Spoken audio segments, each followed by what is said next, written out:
Right, so this is the beast. It's a Champion dual fuel gas and propane generator. This is actually quite a nice one. They come in various configurations and various outputs. This one is good for 4,750 starting watts and 3,800 burning watts. So it's a little bit less on propane, but basically that is going to be enough to plug straight into our oil-fired furnace.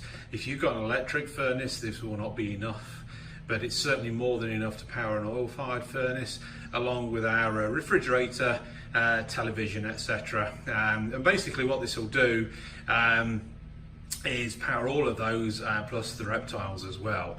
They collectively use a minimal amount, less than probably about 60 watts in total. Yeah, it's actually quite handy for power outages. Now, we've had frequent power outages in recent years, not so many recently, it has to be said, touch wood, and that is because Ohio Edison have commissioned the Forestry Commission to trim back trees really throughout the state, and certainly in a lot of counties in this area of the state as well, because that's the biggest problem with power outages. During wind shears, they'll blow down trees onto power lines, etc. So, but anyway, here it is. So this is actually really good in the event of a power outage, or if you've got an RV and you want to take it camping. It's quite handy for that. I wouldn't recommend it at a campsite, but if you're wild camping somewhere, sort of if you're in the middle of the desert, where the sound of this isn't going to upset too many people, it's really ideal to run an air conditioner or your appliances inside an RV. Right, so let's take a closer look. So basically you've got a slider here. So you've got your propane outlet there, plugged straight into an LPG tank, and this is your gas switch here for petrol. I forget how many gallons it holds. It's round about 6 gallons, I think, something of that ilk. But in any case, you've got, on this particular model, you've got a battery switch there to switch the thing on, and this basically tells you, once it's switched on, what your voltage is and your hours that it's been running, etc. We'll show you that in a minute. You've got circuit breakers if there are any issues, although it does have automatic circuit breakers if, for example, it is not on a flat surface, for instance. That's always very handy, so it's not going to ruin the engine if it runs out of fuel or anything like that, or if the oil's not level. It's got, this particular one's got 220 volt outlets.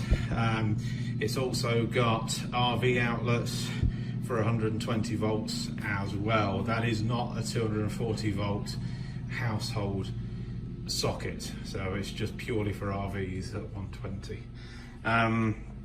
So it's actually very good. And so this this is the inlet for the LPG right here, and this is just the valve to for the tank. So this is very good. It's you can crank it. There's a hand crank to one side, the choke is above it, and it has a small battery as well, which is really nice. So you can just fire it up from the battery. So what I tend to do, I have this out once a month, and I'll leave it running for about 10-15 minutes, just to make sure that it's using fuel. Because the biggest problem with generators, that what people don't understand, they'll buy a generator like this, or indeed a smaller one like the one we've got over there, and they'll just fill it up with fuel and leave it, without realizing that, you know, gasoline, it uses basic, 87 regular octane gas or petrol, and it will gum up the fuel lines and the injectors if it's been sitting for a substantial period of time, and then they can't start the things. So This is the perpetual worry I have, for instance, with the scooters. I've managed to get some fuel out of it, but this would actually be quite easy to siphon fuel out of. It's literally straight down there, but yeah. And then there's an oil plug. You see that yellow thing right there? That's the oil plug. You just drain. You can drain the oil by. There's a bolt you can see there. You undo that bolt to drain the oil. You have to drain the oil after the first 5 hours of use, and then I believe it's good for every 50 to 60 hours. I think after that, maybe a bit more. To check on the manual, but in actual fact, this particular one we haven't had in active use yet. We've not needed to. We bought it because we had some severe weather back in January, about the time that our brie died. Actually, it was that weekend, and we had sustained 30 to 40 mile an hour winds for about a day and a half, and it was amazing that we didn't lose power. But it was a couple of times where we had lights flashing, but we never lost power, and that was astonishing, really, for this part of the world. So we bought it for that event, and we never did have to use it. So, but I'm sure there will be a time when we do. But we rented one with a slightly higher wattage output to this, and we were able to run it on, use it to run quite a few things, including direct hookup to the furnace. So anyway, so without further ado, let's fire it up. So what we have to do to start with, turn on the fuel line,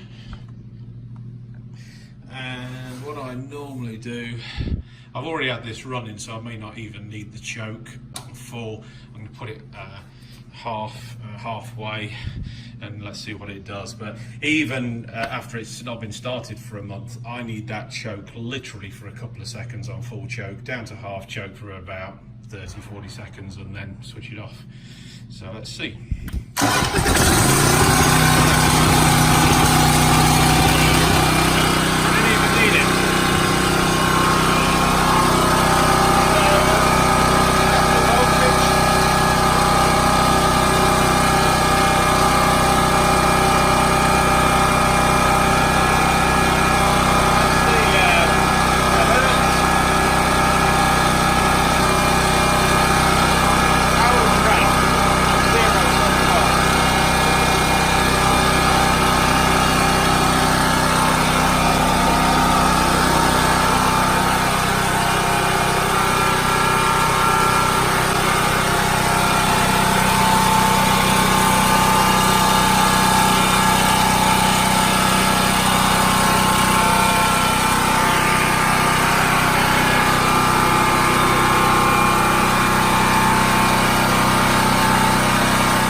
Go. Flipped that the wrong way. so anyhow, yeah, that's pretty much it. The Champion dual fuel generator. So I just power it up for about 10 or 15 minutes once a month, just to make sure that there are no issues with it, and then we can make sure that we're all good in the event that we actually need to use it for whatever reason happens to come along. But it works well. It's actually, even though it sounds noisy, it's actually quite quiet. It is much quieter than our old one. And I do like the fact that certainly in the event of a power cut during the winter, you're not perpetually trying to start it with the hand crank. Although that option is there if you've got a flat battery. With regards to the battery, it does seem to last quite a long time. It's kept in quite a warm environment anyway. However, what I will do is I'll occasionally put it onto a tender. I normally keep it on the tender over the winter months when it gets really cold in here. there's no issues with firing it up via the battery, and it just obviously helps to prolong the battery life. Yeah, I don't think there's anything more to say about it. It does come with all the kit here for the LPG, and there's also sort of like a hand pulley as well, which I haven't fitted.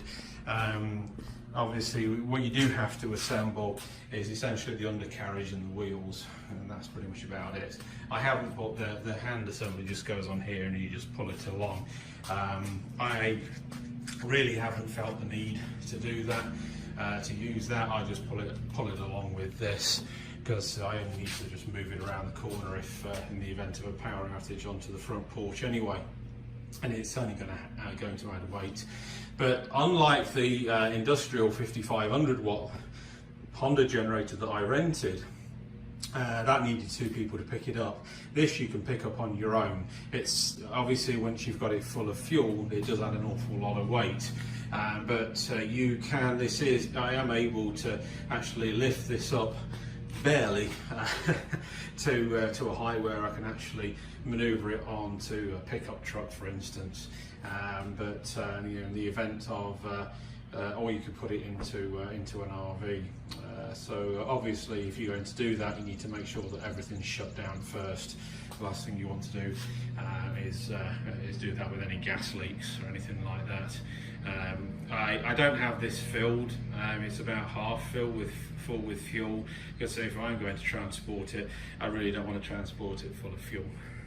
So anyway, that's pretty much it.